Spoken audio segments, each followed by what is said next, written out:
అంబేద్కర్ వాటిని ప్రజాస్వామ్యానికి మూల స్తంభాలని చెప్పిండు. ఆ మూల స్తంభాలు ఏంటిది అంటే judiciary, legislative, executive and media.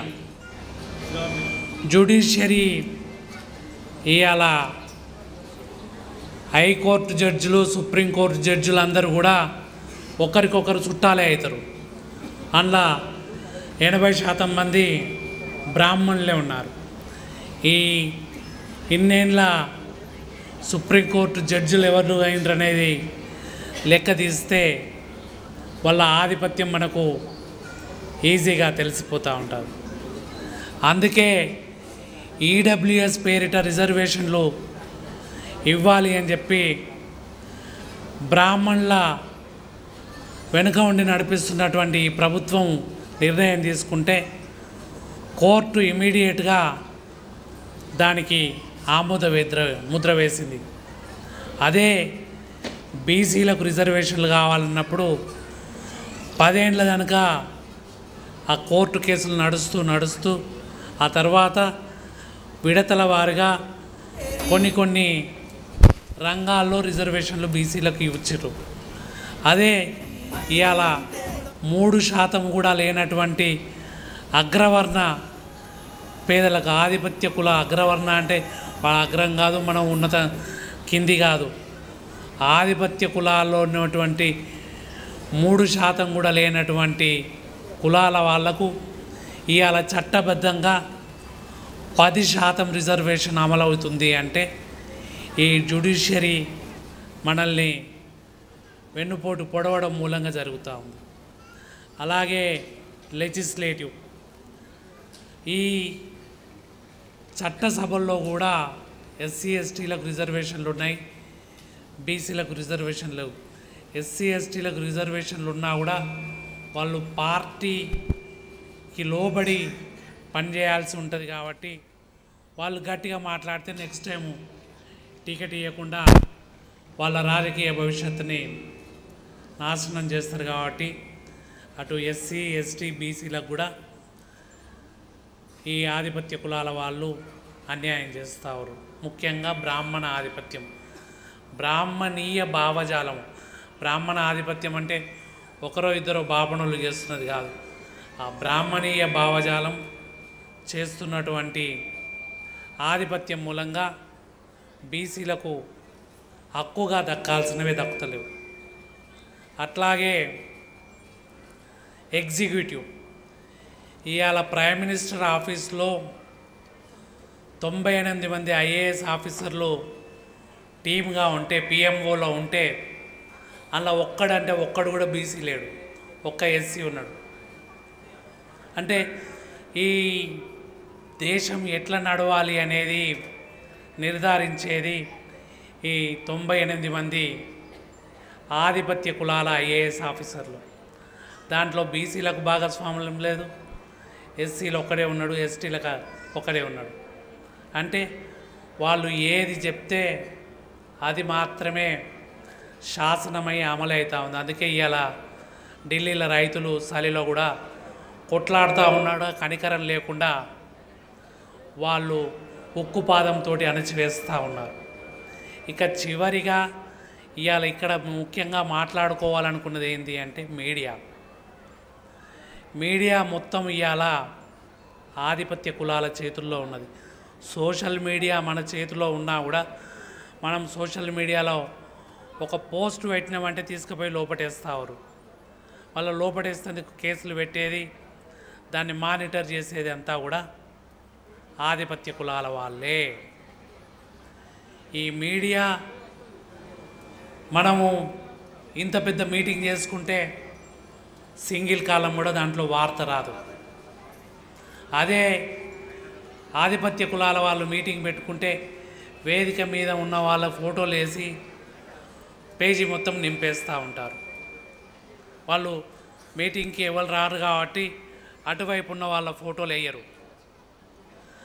Media అనేది మన మనసుల్ని నియంత్రిస్తూ బ్రాహ్మణీయ ఆధిపత్య భావజాలాన్ని మన మెదడులోకి కూర్చడానికి ప్రయత్నం చేస్తూ ఉంది. ఇవాళ భక్తి టీవీలు చాలా కుప్పలు తెప్పలుగా పెరిగిపోయినాయి. గజ్జల మల్లారెడ్డి అంటుండే భక్తి డ్రైనేజీ కూపాల్లో కుప్పలు తెప్పలుగా పారుతూ ఉంది అని చెప్పి.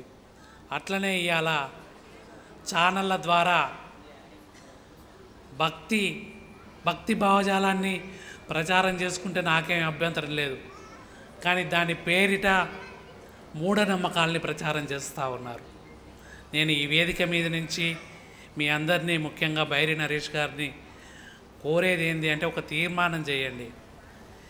ఈ ఛానళ్ళ ద్వారా మూఢనమ్మకాల్ని ప్రచారం చేస్తూ ఉన్నారు. ఈ మూఢనమ్మకాల్ని ప్రచారం చేసేటువంటి మీడియా ఛానల్స్కు ప్రభుత్వం నుంచి ఇచ్చేటువంటి అడ్వర్టైజ్మెంట్ ఇవ్వకుండా ప్రభుత్వం ఒక పాలసీ తీసుకోవాలని చెప్పి డిమాండ్ పెడదాం. ఎందుకంటే ఇవాళ వాడు రుద్రాక్ష మాలలు తీసుకుండ్రి, మీకు పుణ్యం వస్తుంది, మీకు మేలు జరుగుతుంది అంటాడు. రుద్రాక్ష మాలలు వేసుకుంటే అందరికి మేలు జరుగుతుంది అంటే, అదే ఒక గవర్నమెంట్ రేషన్ కార్డు బదులు ప్రతి ఒక్కరికి ఒక రుద్రాక్ష ఇచ్చేస్తే అంత మేలు అయిపోతుంది కదా. ఈ రేషన్ షాపులు ఇవన్నీ కూడా అవసరం లేదు. అట్లనే ఇంకొకటి వస్తాడు, రాళ్ళు అమ్ముతాడు, జ్యోతి అదేంది రత్నాల పేరిట.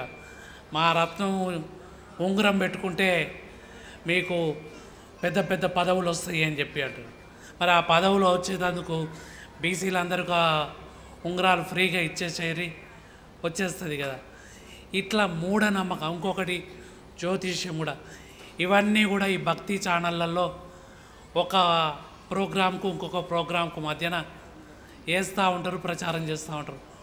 వాడు మనం పోస్ట్ పెట్టంగానే ఫస్ట్ ఆ కోయదూరోడు ఒకడు వచ్చి మాది జ్యోతిష్యం చెప్తాం, మా దగ్గరికి హస్త సాముద్రికము చెప్తాము రాండి అంటాడు.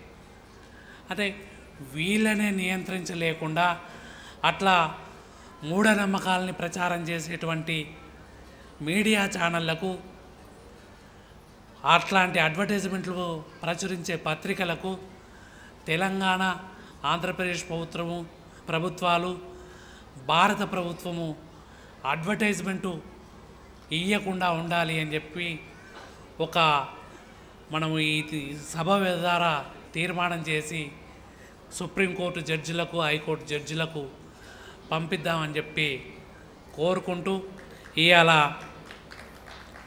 నేను రాసిన పుస్తకాన్ని ఈ వేదిక మీద ఆవిష్కరించుకుందాము. ఈయన ఏంది అంటే, దక్షిణ భారత కమ్యూనిస్టు పితామహ, బీసీ బిడ్డ, సింగారవేలు జీవితం పోరాటం.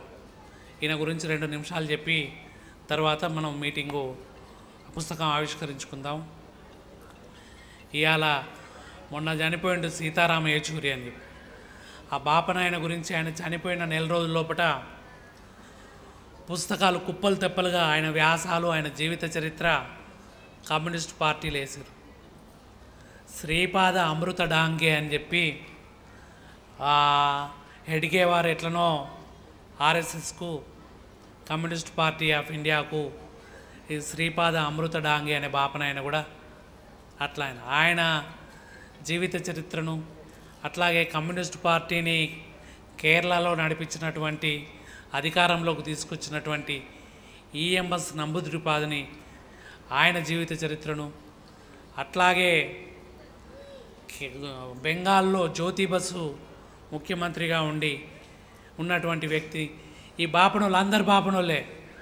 ఈ బాపనోళ్ళ జీవిత చరిత్రల్ని, వాళ్ళ పోరాటాలని, వాళ్ళ వ్యాసాలని, ఉపన్యాసాలని, అసెంబ్లీ ప్రసంగాల్ని, పార్లమెంటు ప్రసంగాల్ని కమ్యూనిస్టు పార్టీ సంస్థలు పుస్తకాలుగా అచ్చువేసి ప్రచారం చేసినాయి. కానీ ఈ సింగారవేలు అనే అతను 1925 డిసెంబర్లో, 100 ఏళ్ల క్రితం డిసెంబర్లో కమ్యూనిస్ట్ పార్టీ కాన్పూర్లో ఏర్పాటైనప్పుడు ఆ సభకు అధ్యక్షత వహించిండు. అధ్యక్షత వహించడమే కాదు, పెరియార్ తోటి కలిసి నడిచిండు.1902లో బుద్ధిస్టు మహాసభలు జరిగితే ఆ బుద్ధిస్టు మహాసభలకు తమిళనాడు నుంచి పోయిండు, అడ్వకేట్గా పనిచేసిండు, బుద్ధిజాన్ని ప్రచారం చేసిండు. ఆ తర్వాత పెరియార్ తోటి కలిసి ఈ స్వాభిమాన ఉద్యమాన్ని ముందుకు తీసుకుపోయిండు, ఖిలాఫత్ ఉద్యమంలో ఉన్నాడు. ఎన్ని చేసిన ఆయన గురించి ఇంతవరకు ఈ కమ్యూనిస్ట్ పార్టీలు తెలుగులో ఒక్క పుస్తకం కూడా వేయలేదు. ఎందుకు వేయలేదు అంటే ఆయన ఒక మత్స్యకార ఫ్యామిలీకి సంబంధించిన వాడు, ఒక బీసీ బిడ్డ, ఒక చేపలు పట్టుకునేట ఆయన గురించి మేము పుస్తకాలు వేస్తే మా బ్రాహ్మణ ఆధిపత్యానికి ఎక్కడ దెబ్బ తగులుతుందో, ఎక్కడ కూలిపోతుందో వీళ్ళ గురించి తెలిస్తే అని చెప్పి వాళ్ళు ఈ ధిక్కారాన్ని ప్రకటించినటువంటి సింగారవేలుని పట్టించుకోలేదు. వాళ్ళు పట్టించుకోకుండా కూడా స్వాభిమాన ఉద్యమంతో ఉన్నాడు కాబట్టి, బహుజనుడు కాబట్టి, వివిధ సామాజిక సంస్కరణ ఉద్యమాలతోటి ఉద్యమాల్ని నిర్మించిండు, నడిపించిండు. కాబట్టి ఆయన పుస్తకాన్ని అలా మనం ప్రచురించినాము, రాసినాము, ఇక్కడ ఆవిష్కరించుకుంటున్నాము. ఈ అవకాశం ఇచ్చినందుకు మూఢనమ్మకాల నిర్మూలన సంఘానికి, ముఖ్యంగా తమ్ముడు బైరి నరేష్కు, వేదిక మీద ఉన్న ఆప్తలకు, వేదిక ముందున్నటువంటి ధిక్కార గొంతుకలందరికీ వందనాలు చెప్తూ థ్యాంక్ యూ అని అండాలి.